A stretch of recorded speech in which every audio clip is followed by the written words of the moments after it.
A Washington County Justice of the Peace pushing to give more rights to renters in our area. Good evening. Thanks for joining us. I'm Jennifer Piñate. KNWA's Kelly O'Neill in Fayetteville to show us how not everyone is on board with minimum standards for rental housing properties after taking a first look at this ordinance.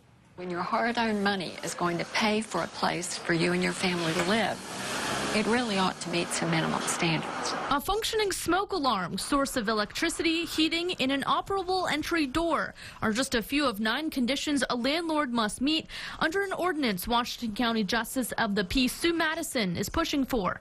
However, the ordinance does not impose a penalty if these conditions are not met. Well, sometimes the options at the lower rental rates are not broad. You might have just a few to pick from, and they might not be very good places.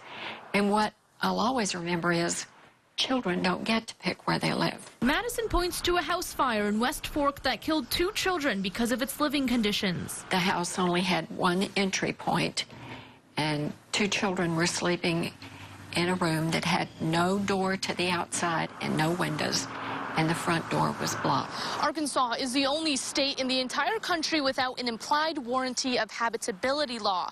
Now, similar bills have failed to make it out of the legislature in the past. This ordinance was met with some criticism from the Quorum Court. I don't think the Quorum Court has the people or the Sheriff's Department or anyone else the authority to enforce this. I mean, the good landlords don't need it. The people that have educated themselves on how to lease a property don't need it, and the rest of them will never see it. So I don't think we're going to accomplish a lot with this. The ordinance specifies that the tenant would still owe the rent even if the conditions are not met. And I think most landlords wouldn't want to knowingly ignore the law. At this point, Madison says provisions still need to be made, then it will be taken back to committee. In Fayetteville, Kelly O'Neill, KNWA Northwest Arkansas News.